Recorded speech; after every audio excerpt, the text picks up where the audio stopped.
Plus பக்கங்கள். Hi friends, இது மாலிகாவின் கேளுங்க கதை கேளுங்க. மானஸ் எழுதிய ஒரு கூட்டு பறவைகள், அத்தியாயம் 28. முரளி குளித்து முடித்து தயாராகி வந்தபோது வேணு வந்து சாப்பிட அமர்ந்திருந்தான். எப்போதும் போல் அவன் அருகில் அபியும் அமர்ந்திருந்தான். அபியின் அருகில் அனன்யாவும் ஆதர்ஷும் அமர்ந்திருந்தனர். அவர்களை கண்டு புன்னகையோடு, சென்டருக்கு கிளம்பிட்டியாடா என்றவாறே வேணுவின் அருகில் வந்து அமர்ந்தான் முரளி. அவனும் புன்னகையோடு, ஆமா அண்ணா என்றான். மாமா சாப்பிட்றீங்களா என்றாள் நித்யா. சத்யா வந்துடட்டும்மா என்று விட்டு வேணுவிடம் பேசிக்கொண்டிருந்தான். வேலை நடந்து கொண்டிருக்கும் வீட்டின் தற்போதைய நிலவரம் பற்றி அவன் கேட்டுக்கொண்டிருக்க வேணு அபி இருவரும் சேர்ந்தே பதில் சொல்லி கொண்டிருந்தனர். பேசிக்கொண்டிருக்கும் போதே திடீரென்று, டேய் என்னடா இது என்று வேணு முதுகில் செல்லமாக தட்டினான் முரளி. என்ன அண்ணா, எத்தனை தடவை சொல்லியிருக்கேன், பொங்கல்ல இந்த மிளகை எடுத்து ஓரமாக வச்சுட்டு சாப்பிடாத, சேர்த்து வச்சு சாப்பிடுடா, உடம்புக்கு நல்லதுன்னு. சின்ன வயசுலேருந்து நானும் சொல்லிக்கிட்டு தான் இருக்கேன். எங்கேயாச்சும் என் பேச்சை கேட்குறியா என்றான் கொஞ்சம் அதட்டலாக. அண்ணா என்றான் பாவமாக முகத்தை வைத்து. பெரியப்பா இங்கே பாருங்க என்றாள் அனன்யா. எல்லோரும் அவளை பார்க்க பொங்கலோடு சேர்த்து மிளகையும் அவள் சாப்பிட்டு காண்பித்தாள். பாரு சின்ன பொண்ணு, அவள் எப்படி சாப்பிட்றா, நீ தான் இப்படி பண்ணுற என்றான் முரளி.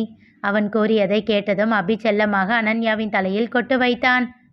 ஆ என்று சத்தமிட்டு விட்டு அபியை அவள் முறைத்தாள். பெரியப்பா திட்டு வாங்கிட்டு இருக்காரு, நீ ஏற்றி விடுறியா என்றான் அபி கோபமாக மெல்லிய குரலில். ப என்று அவனிடம் ஒழுங்கு காட்டிவிட்டு அவள் சாப்பிட ஆரம்பித்தாள். உன்னை அப்புறமா கவனிச்சுக்கிறேன்டி குட்டவாத்து என்றான் அபி. அடடடடா, ஏண்டா அபி, உன்னோட அப்பாவும் அவளோட அம்மாவும் பண்ணுறது பத்தாதுன்னு நீங்களும் அவங்கள மாதிரியே ஆரம்பிச்சிட்டிங்களாடா என்று இருவரையும் பார்த்து கூறியவாறே வந்து அமர்ந்தான் கிரி. வேணு தட்டில் இருக்கும் உணவை அளந்து கொண்டே இருந்தான். அண்ணன் சொல்வதை கேட்டு அதனை சாப்பிடவும் முடியாமல், அவன் பேச்சை மீறி அதனை ஒதுக்கி வைக்கவும் முடியாமல் யோசித்து கொண்டிருக்க, ஏண்டா இப்படி இருக்க என்று கேட்டுக்கொண்டே சட்டென்று அவன் ஒதுக்கி வைத்திருந்த மிளகை எடுத்து பொங்கலோடு சேர்த்து சாம்பாரில் தொட்டு அவனுக்கு ஊட்டிவிட்டான். இப்போ சாப்பிடு என்றான். அவன் ஊட்டி விட்டதும் சிறு புன்னகையோடு சாப்பிட்டான் வேணு. மிளகு சாப்பிட்டதுனால என்ன ஆயிடுச்சுப்போ, நல்லா இருக்குதானே? இன்னும் 2 வாய் அவனே ஊட்டி விட்டான். சத்யாவும் வந்துவிட இருவருக்கும் தட்டு வைத்து பரிமாறினாள் நித்யா. அண்ணி எங்க பாருங்க, உங்க புருஷனை பத்திரமா பார்த்துக்கோங்க. வர வர அண்ணனுக்கு உங்க புருஷன் மேலே பாசம் ஓவர்ஃப்ளோ ஆகிட்டு இருக்கு என்றான் கிரி நித்யாவிடம். உனக்கு எங்கடா நோகுது என்றவாறு அவன் அருகில் வந்து அமர்ந்தான் நந்து. வாங்க வாங்க, உங்களையும் தான் தேடிக்கிட்டு இருந்தேன். இங்கே பாருங்க, இப்போ எல்லாம் உங்களை விட அவர் மேலே தான் அண்ணனுக்கு பாசம் அதிகமாயிடுச்சு. அப்போது வந்த நவநீதன் அவன் தலையில் செல்லமாக கொட்டி விட்டு சென்று அமர்ந்தான். இத்தனை வயசுக்கு அப்புறமும் உன்னோட நாரதர் வேலையை விட மாட்டியாடா நீ என்றான் சிரித்து கொண்டே. அனன்யா வாயை பொத்தி சிரித்து விட ஆதர்ஷோ அவனை முறைத்து, மானத்தை வாங்காதீங்க டாடி என்றான் கோபமாக. அசட்டு சிரிப்போடு சாப்பிட ஆரம்பித்தான் கிரி. எல்லோரும் தன்னையே பார்த்து கொண்டிருப்பதை கண்ட வேணு, போதும் அண்ணா, நானே சாப்பிட்றேன் என்றான் சிறிய வெட்கத்தோடு. சரி சரி சாப்பிடு என்று விட்டு தன் தட்டில் பிரியா பரிமாறியதை சாப்பிடத் தொடங்கினான் முரளி. எல்லோரும் பேசியபடி சாப்பிட்டு கொண்டிருக்க முரளி சாப்பிட்டு முடிக்கும் வேளையில் அவனுடைய கைபேசி ஒலித்தது. எடுத்து பார்த்தான். மாதேஷ் அழைத்திருந்தான். ராத்திரி தானே பேசினான், இப்போ என்ன என்ற யோசனையோடு புருவம் சுருக்கி பார்க்க அவன் கையில் இருந்த கைபேசியை எட்டி பார்த்த வேணு சின்னதாக சிரித்து விட்டான். அப்போதுதான் அவன் ஏன் அழைக்கிறான் என்பது புரிய முரளியின் முகத்தில் பயத்தின் சாயல் படர ஆரம்பித்தது. அதை கண்ட கிரி, யாரு அண்ணா என்றான் வேணுவிடம். மாதேஷ் மச்சான் என்றதும், ஓ நேற்று இவர் பண்ண கூத்துக்கு பாராட்டு பத்திரம் வாசிக்க போறாரா என்று விட்டு, சூப்பர் அண்ணா, என்ஜாய் என்றான் முரளியிடம். கடவுளே என்று தனக்குள் முணங்கி கொண்டவன் அழைப்பை ஏற்று, சொல்லு மச்சான் என்றான் உள்ளிறங்கிய குரலில். முரளியின் குரலில் இருந்த பயத்தை கண்டு எல்லோருக்கும் சிரிப்பு வர கஷ்டப்பட்டு அடக்கி கொண்டனர். சாப்பிட்டியா மாமா?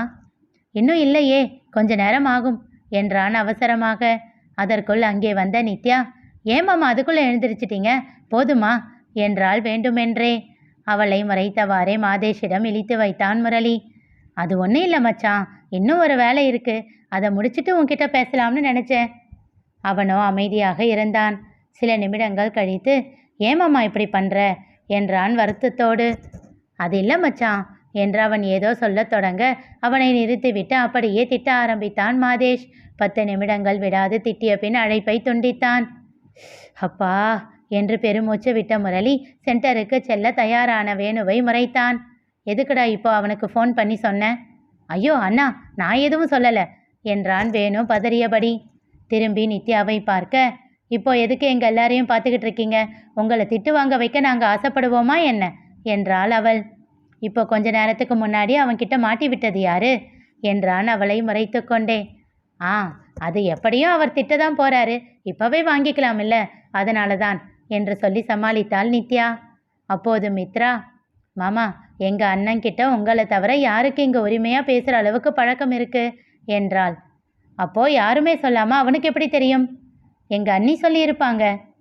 நந்தினிக்கு என்று ஆரம்பித்தவன் ஏதோ புரிந்தது போல் திரும்பி சத்யாவை பார்க்க, அவளோ யாரையும் பார்க்காமல் சாப்பிட்டு முடித்து எழுந்து சென்றாள்.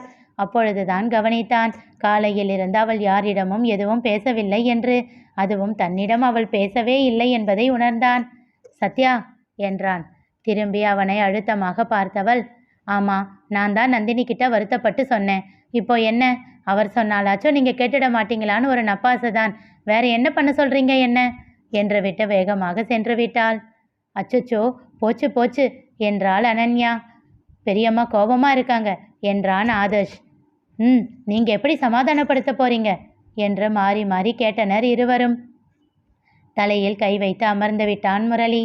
எல்லோருமே பொங்கி வந்த சிரிப்பை அடக்கி கொண்டு அவனை கண்டுகொள்ளாமல் தத்தம் வேலைகளில் ஈடுபட ஆரம்பித்தனர்.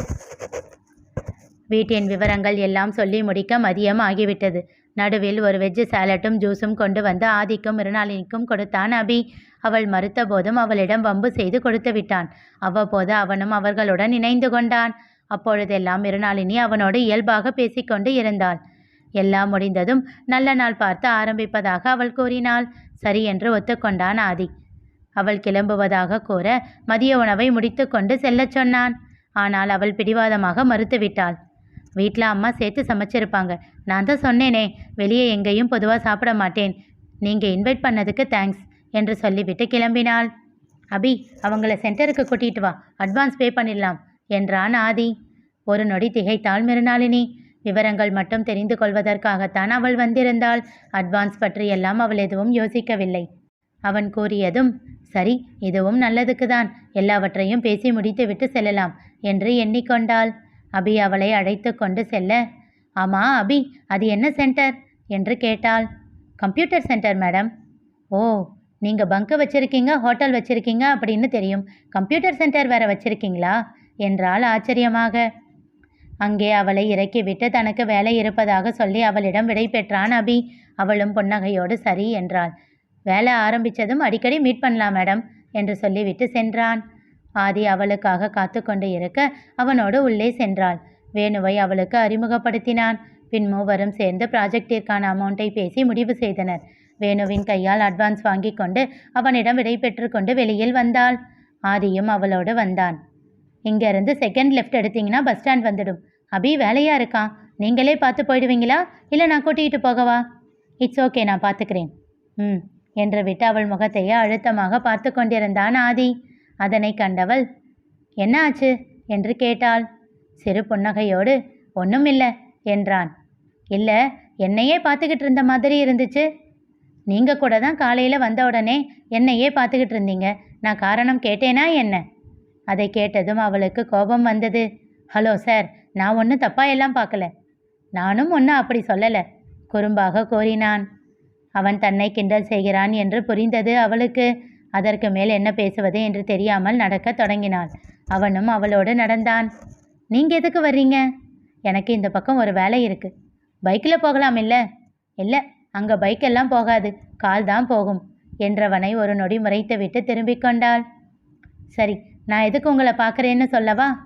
எதற்கு என்ற அவள் உள்ளே இருந்தாலும் அதனை வெளிக்காட்டி கொள்ளாமல், உங்கள் இஷ்டம், சொல்கிறதா இருந்தால் சொல்லுங்க, இல்லைன்னா ஒன்றும் பிரச்சனை இல்லை என்று விட்டேற்றியாக கூறினாள். ரொம்ப அழுத்தம்தான் என்று எண்ணி அவன் இதழில் புன்னகை அரும்பியது. சில நிமிடங்கள் கழித்து அவனே அவளை பார்த்ததற்கான காரணத்தை சொல்ல அதை கேட்டு திகைத்தாள் மிருணாளினி. ஆதி கோரியது என்ன தெரிந்து கொள்ள தொடர்ந்து கேளுங்க, கதை கேளுங்க. மீண்டும் சந்திப்போம்.